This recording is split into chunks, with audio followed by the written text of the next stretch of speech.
তো ওইদিকে আবার গান চলতেছে।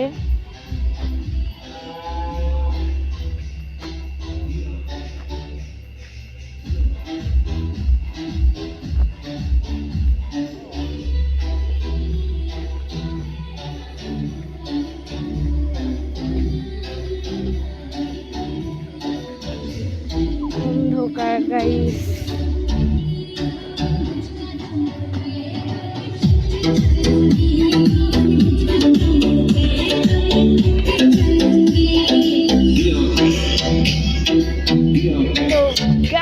আজকের মতন এতটুকু।